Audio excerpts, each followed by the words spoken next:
Hey, FlimsyLunchTray here, back with our How to Map series, where we have been looking at the map Greece. And today is going to be part 6 of Greece in action.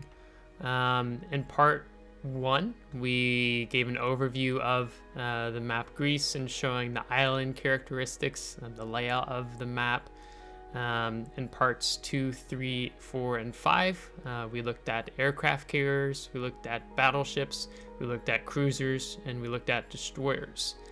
So in today's video, I'm going to show you all those things in action. Well, I'm going to show an aircraft carrier player doing those positions 1, 2, and 3 that I've discussed.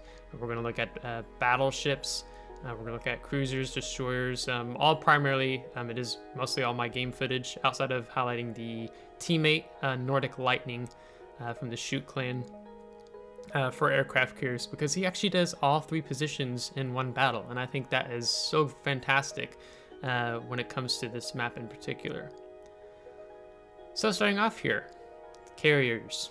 So again, Shoot clan of Nordic Lightning. You can see here that he has started off in spawn. So the map, the battle is still kind of early.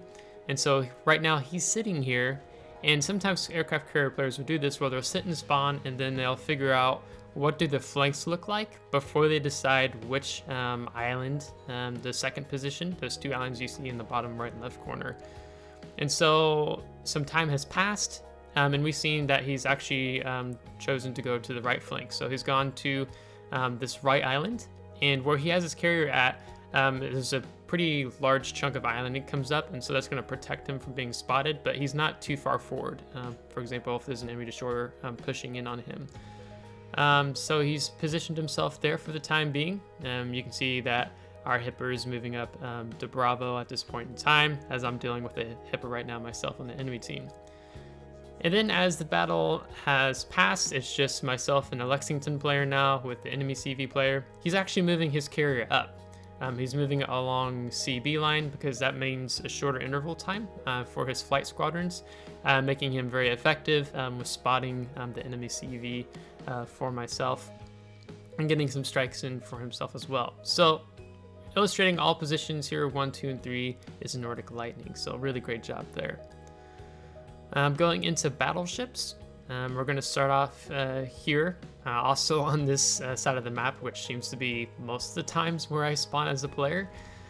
We're in moving up a little early. I'm actually kind of more, I'd rather be a little more to the left, but my Dmitry Donskoy is a little bit more towards the left, where I'm kind of holding this position. You saw those shots I was able to shell over the island on that Massachusetts as he pushes up. And then as some time passes, we have this Jean Bart player, and he's not staying very close to that island. And so I'm able to lob shells over, and hopefully we'll get some damage in on him.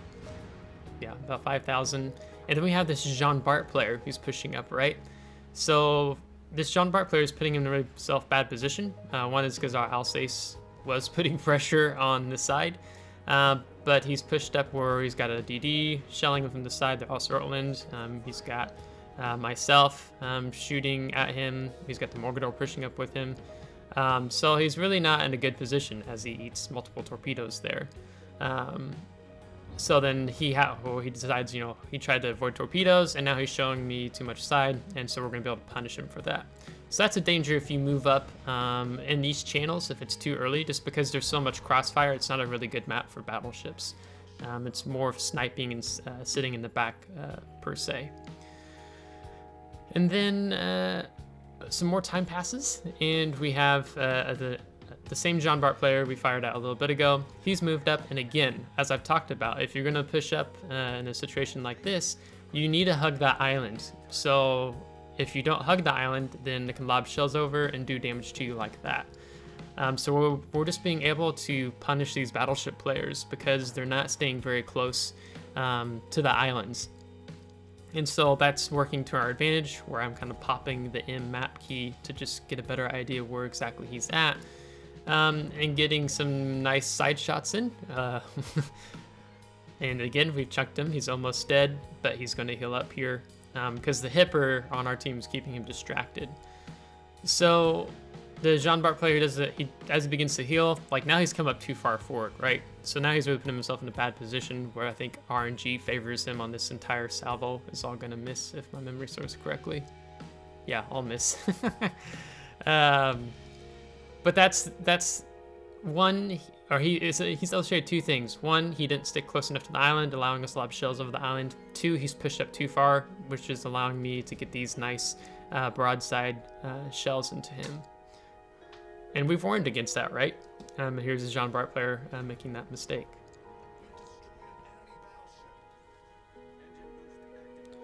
So now we've moved up into A cap because we've secured ourselves enough to move forward. We are going to lose our Dornsky to the CV. And now as I sit here, basically me and the hipper, we're using these islands right now as the barriers between ourselves.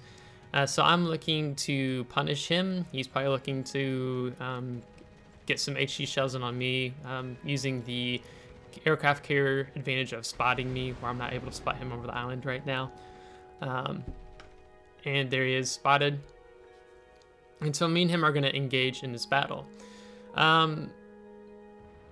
So right now, I'm kind of moving towards this island you see onto my left. Because we have these different islands here that you can use to be able to take advantage of, keeping in mind the torpedo bombers coming in, so then I can even use these islands to my advantage, denying the Implacable from getting a really good angle, a good drop on me. And my friendly CV drops planes on me. Again, the Nordic Lightning was doing really good in this battle and really appreciated the support he provided. Now the hipper is still opening up. He could have gone dark, but by now our Lexington player is going to go up and spot him, so he's not going to be able to go dark. As I space out these shots over just the very top corner of that island, and hopefully being able to put him down for good. So yeah, great. So it was really good teamwork there. So this is going to lead us to, now this flank's completely exposed, and it's basically a matter of chasing the CV now. So there's not a lot to really talk through here. But, you know, if there was still an enemy ship on, another enemy ship on the enemy player's team, you know, then I'm still using this island here as a structure, a barrier between me and other enemy ships while I push up. And that's the advantage of this flank here, is you have these islands where it allows you to push up, but at the same time, if you're not careful, you can be punished with it. And if you do it too early in the battle, a match, if there's still a strong enemy presence, it can lead you to being isolated there, as we get a nice damage there at the end. So this is going to take us into the Massachusetts, where right now we have HE loaded. You know how I've talked about having HE prepared for when these enemy destroyers are pushing up into A cap? Well, there's a little bit of a lag here too, but because we had that HE loaded, we were able to punish him, as well as the Allied destroyer was able to punish him by dumping torpedoes, right? At the beginning, a lot of destroyers tend to dump torpedoes. We've talked about that, right? And again, I'm showing you what I was doing in Georgia, where I'm able to throw shells over the center of the island as enemy battleships push up into what I believe that's Bravo cap. I would have preferred to have, I like HE on that last, AP on that last salvo, not HE. But RNG didn't give us much favor there. Because there's not a lot of enemy presence here at Alpha, I'm actually going to decide to, now I'm going to push up, because you can see most of their forces are off to this right there. But we still have a Chung Mu, and you saw some deep water torpedoes come through here, so I know he's somewhere off to the right, back behind that center island. And again, we have, let's see, is it an Amagi? It's a little bit hard to tell on the map. But he's far back over that island, so then I'm able to lob shells over again. So that's the advantage, again, of using these islands. If you're not sticking close enough to them, then players like myself can lob shells over at you. And we get a nice angle there on the enemy Pommern. So again, we're being able to put pressure on another angle. I'm being mindful of the Amagi off to my starboard bow. And I'm nosing in too because I know there's a Chungmu around here somewhere. I'm looking to see where's the Moggy's guns pointed. That's when we catch the Fletcher. Then that's when we catch the Chungmu. We've just drifted just enough into his detectability range where he's smoked up. So now I'm already expecting him to drop torpedoes, but we're also in a little bit more difficult situation here because the Fletcher could also be dumping torpedoes. But he seems to be a little bit more focused on our Brindisi off to my port bow. So he gets taken care of. We're gonna get some nice torpedo beats in here, and those are deep water torpedoes, so they're gonna hurt much more than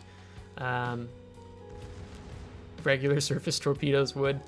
Now you can see the Moggy, looks like he's got front guns on us, but he's not ready to fire, and we get to take advantage of 4 penetrations between that little gap of the island. So looking for those little windows of opportunity when you can punish players. I'm expecting more torpedoes from the Chungmu. I know he at least has 2 sets, so I'm gonna go ahead and like push out of the position where I was.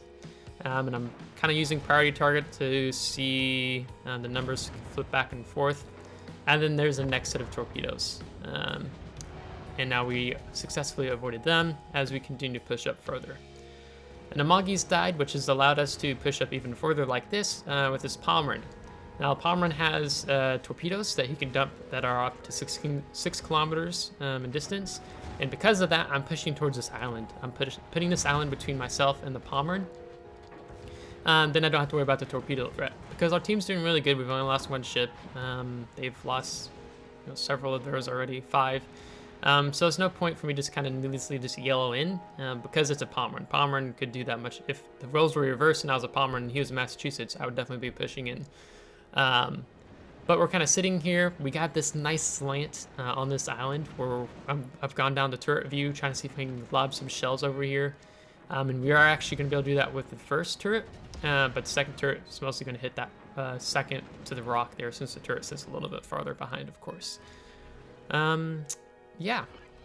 So now we're going to discuss cruisers. So again, I've been talking about destroyers pushing into Alpha and then you sitting here being ready with HE. You're seeing it again, right? It's tried and true, tested fact. So we get a nice little salvo off there on the Benson. Now we have the Kitakaze pushing up as we've got the radar ready to go. And we're going to get salvo off on him before he's able to duck into cover behind the island. And still with having our radar up, but the Benson's kind of farting around like he ran away and then now he's deciding to push back in. And I'm not sure. Yeah, now he's not keeping the island between me and himself. So with the dying seconds of the radar, we're able to get another salvo in on him and punish him.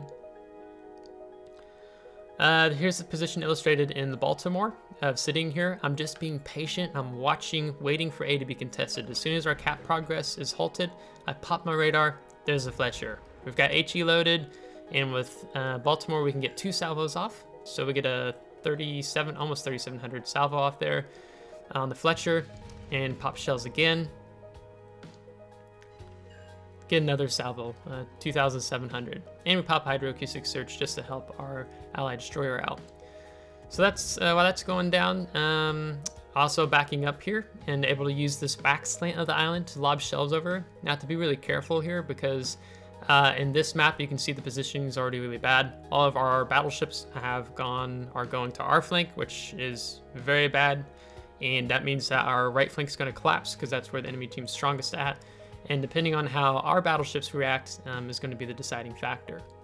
So because that position is compromised, I have to run and leave where I'm getting some defended ribbons on this IO right now. And I'm going to basically hook around this island and go to the left here.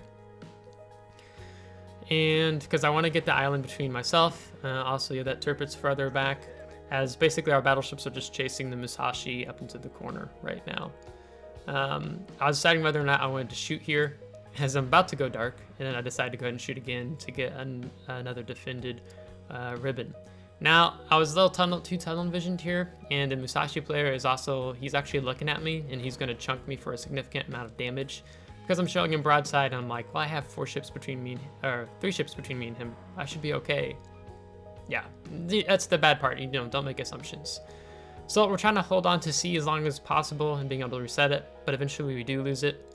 So I kind of fall back to this, the other islands here, we have this Tirpitz, and I take advantage of shooting. Even though the Tirpitz is outside of my main battery firing range, I can still, he's driving towards me, which means he will. So these shells are actually going to land and hit.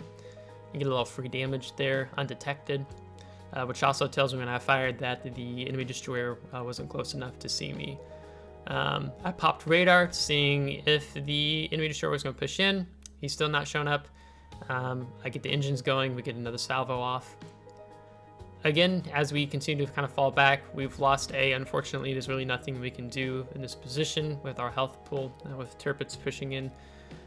Where we're using this island, I'm resetting myself up again. So I'm basically strategically falling back as the enemy team pushes forward here. And this is really the last island I can use.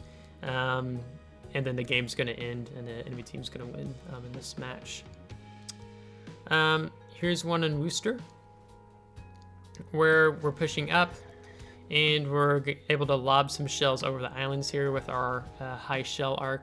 We have been radar detected by enemy cruiser, and still able to lob some shells over here, kind of illustrating that it's easy to do that. I think maybe it's the Petro or the Stalingrad that has this radar. So as we sit here, some time passes, and I've been kind of wondering, where is this Clubare? And there's the Clubare. He's actually pushing in on me.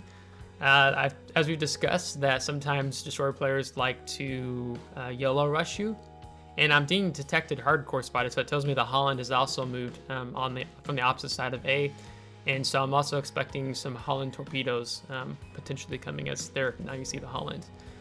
So because we knew the Clubare is coming, we already put it in reverse, and my goal is to reverse around the corner of this island. It is a risk because I'm going to be exposing myself to the Stalingrad, but I don't really have a choice here. It's that or eat a bunch of torpedoes. I've opted not to eat a bunch of torpedoes. And now the Clubare is basically just a sitting duck. He's messed up because we were aware. We weren't tunnel visioned. We know that that is a threat that can happen on this island, and now we're just pumping him full of HE shells. But we are going to take a hit, a chunk of damage, as you see there, from the Stalingrad, and then we already had it going full throttle forward, and get some parting salvos off on the Stalingrad before going dark from the island. So here's Baltimore in the Bravo cap. We've pushed up here, and there is the enemy, was it Yugumo, has pushed up. And we've talked about that this can be a bad position because if an enemy destroyer pushes up far enough, they can throw torpedoes towards you here. And that is in fact what the Yugumo's done. I'd messed up here. I thought I was going to be safe. I had Hydra going, plenty of time. I thought I could reverse out of the way, where I should have just accelerated forward into the island and kind of swung my rear end to the right. But because of my miscalculation, it's going to cost us, and we're going to eat a chunk of damage there. So, because this position is becoming vulnerable, we're using the island to reverse around versus me, instead of me pulling forward and showing a whole bunch of battleships broadside and coming out, we're using the island, and we're using the S key, right? Did I say the S key? Yeah, reversing out. But we've got some HE loaded to fire at the Missouri as well. I think there's an Iowa with him. Or is that? No, it's a Georgia. But our Palmer player has kind of done bad. He's pushing in, which is distracting the battleships from pushing in, as well as that Kronstadt. So yeah, so there's not much we're going to do here besides just trying to get off some nice HE salvos with having those ships being distracted. And so the goal is just to get out of here, but of course we're not going to be able to go dark with those enemy battleships pushing.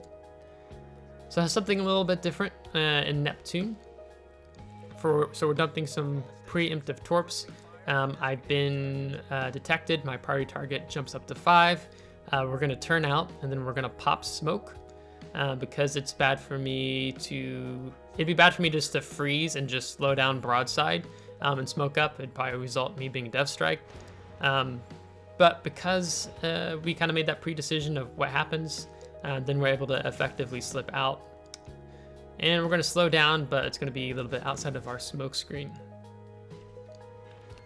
So again, here we are. We're kind of working along the back side of Bravo Cap. We've focused on taking out the key. We've lost our Musashi. And now the Seattle has popped up here in the back. And let's see if we can get some citadels on him. I'm really tempted to try to finish off the how do you pronounce that battleship's name?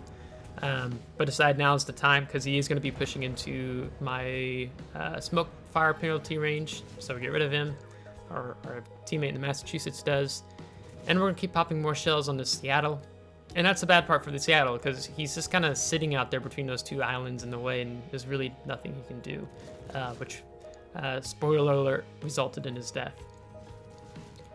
So again, we've popped smoke. We have this Iowa that we're looking to get some damage in. And that's the nice thing about the Neptune, is that you can keep repositioning yourself when you're not a necessary radar cruiser. But just being able to support your team in the best way possible. The Riga's using the island to kind of between him and the Iowa to help prevent him from taking much damage. And then we're just defending, getting defended ribbons. So that's going to result in a victory in taking out this Iowa. So next up, we've got mini destroyer clips for you. This battle in particular had several good examples. So here am I in the Gearing, and we have a teammate in the small one pushing in, so I can support him with my smoke. He can support me with his radar. He's dumping some preemptive torps down that avenue towards the right. And we've got our AA off, but then we decided to go ahead and pop it. Help get protect our team and adding to AA contribution rather than just keeping it off. And now we can turn it off and cool it down. And then we're going to use this island to throw HE shells over. As you can see, there's torpedoes from the enemy team coming down that typical torpedo avenue path. Now I do get detected, so I go ahead and pop smoke. I don't know if that was the Kremlin or it was the Shimakaze. Now you see. But because we were paying attention to the map, we need to go ahead and push forward with that Shimakaze, and you can see all the torpedoes he stumped at us unsuccessfully. So that's one of the keys about sticking as close as possible to the island, because if you know there's an enemy destroyer far off, it prevents you from getting taking a lot of damage from the backside, like there. So we were trying to lob some shells over, but we saw that the Shimakaze player is pretty distracted with what's going on with our team. And so I'm looking up being able to punish the destroyer players. So there's the Shimakaze, he's come out. He's firing a different direction. And with the help of our, I think it's Des Moines, we're able to take out the Shimakaze and get first blood. Here we have a Montana pushing into the cap. And we're kind of utilizing this island. Now look at where the radar cruiser is on the enemy team. The Alexander Nevsky is in the far back. So he's not able to provide really any meaningful support to his Montana, and not using, you know, those 4 island positions we've been talking about that are fantastic. And you're going to see that again, where a battleship's up front, radar cruiser hiding in the back. So that's just, unfortunately, has worked to the enemy team's Montana here, and gone poorly. So we killed him, and now we're following back. We have this Daring pushing in on our CV, and so I'm beginning to fire some shells out because I know the Daring's going to come into my firing range. I've been hoping to finish him off here, but our CV player is really good with torpedoes. And he's going to get the killing blow here before the Daring is able to dump any torpedoes off on the Richthofen. So, rather amusing. We had the points advantage, and now the goal is for just mainly the Smollett to stick together and supporting each other with our AA. My goal is to try to get to this island before the Richthofen came in with torpedoes, but I forget how fast the Richthofen is in general, and also how fast he can make the torpedoes. So we're going to be a bit of a noob here and eat some, well, not noob, just bad move on my part in eating some torpedoes there. I also kind of wondered maybe he was going for Smollett, but of course he was actually going for me. And so we're just going to help use our support. AA Bubble, our Richthofen is supporting us with fighters, which is really nice. and being able to push up here and then take a Bravo cap. So my goal is really just to support the small end, but also try to stay dark. You can see the enemy CV is actually, he's also Richtofen, but he's pushed into the alpha cap. So he's being able to support his team more at a closer pace. So he's moved more into that third position. And we're going to see how much damage the AP rockets do to us here. 6,984, 6,984. And that's going to allow us to take a Bravo cap. So this me and the small end working together worked out quite well here in supporting one another. Oh, this is funny. See the Moskva in the radar? Yeah, he's like 12 kilometers away. And the Montana, bad position, too close. So what's gonna happen to him? This was part of my best of 2020 meme compilation, so I just pulled the clip out of that. And so we're just gonna push up, and we're going to abuse the Montana for doing such a risky maneuver.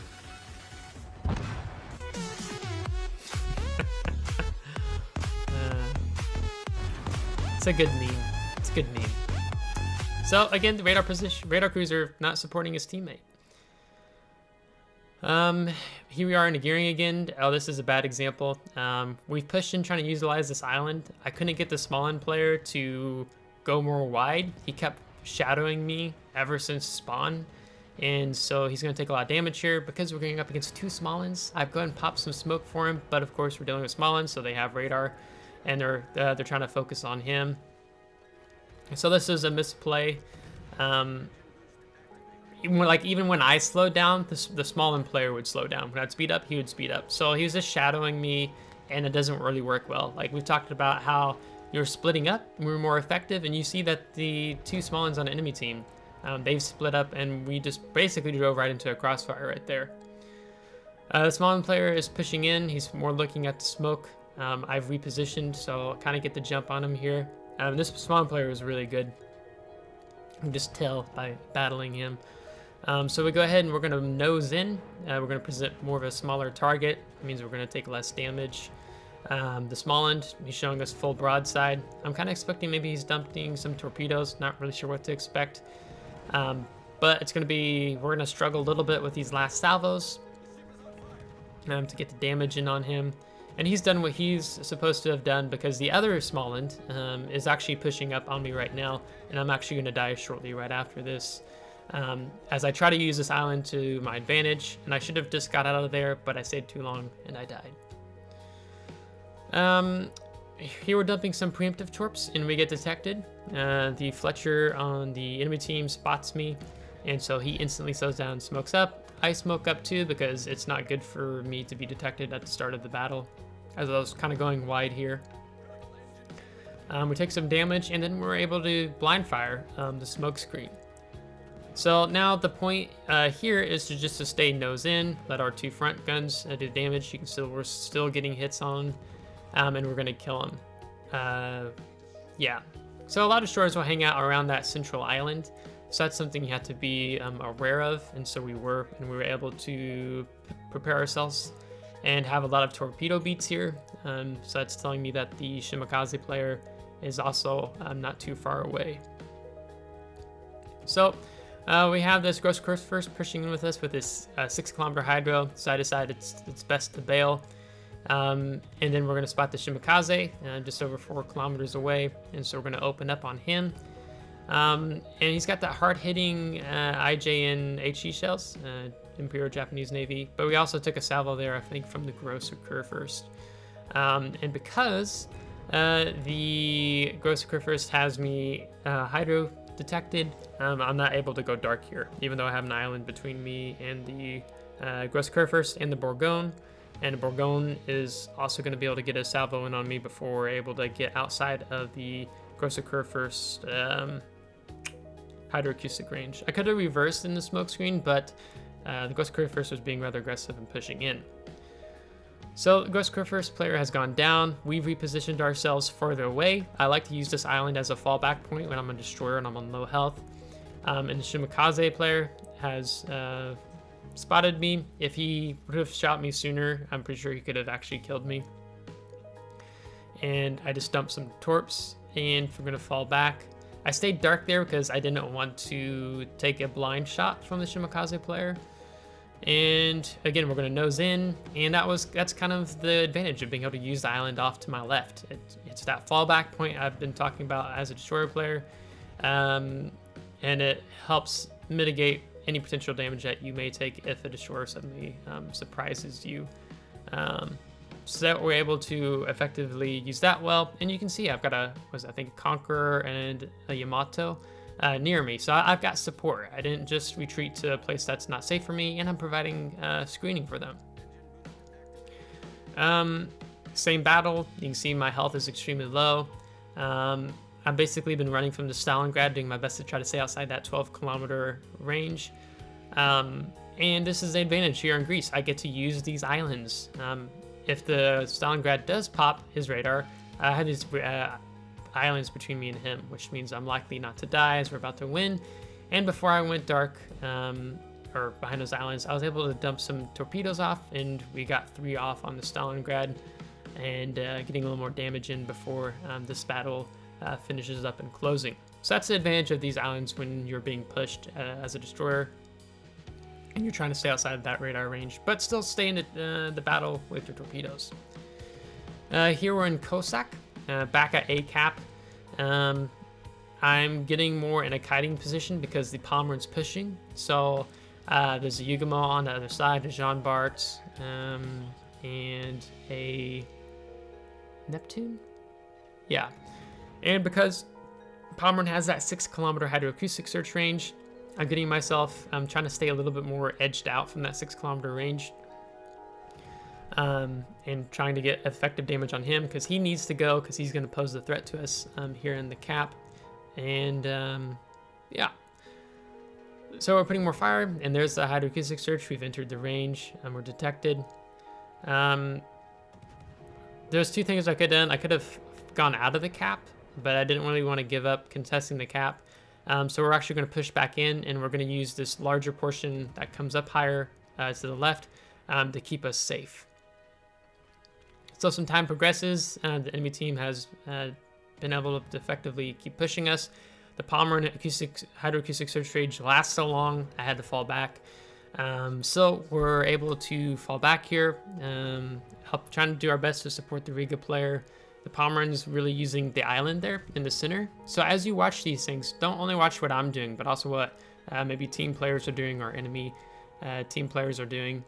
Because they're also doing things the Pomeran was really effective in pushing me out of that cap. Here we've gone back to deal with this destroyer wolf pack, if you will. So we'll go ahead and pop some smoke. We got all guns to bear, and we're going to focus as Lee Terrible. But because he's so fast, it's going to prove a little bit difficult to land some of these salvos, as you'll see here shortly.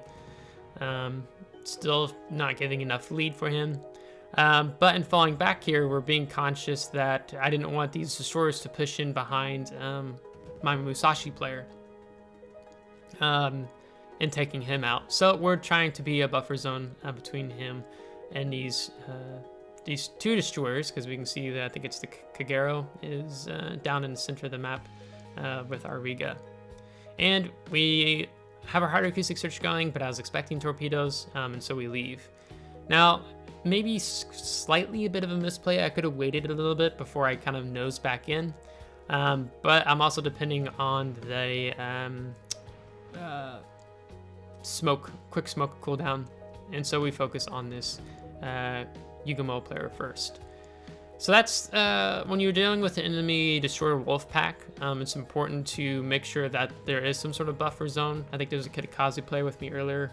He died, also trying to be part of that buffer zone. So that's left me 1 versus 2.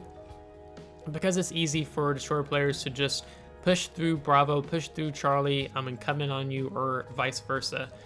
So we're trying to do our best to protect our Musashi player. So yeah, so basically in the water, no really islands to use here. Just kind of a basic gameplay where we're just trying to use those British smokes to our advantage.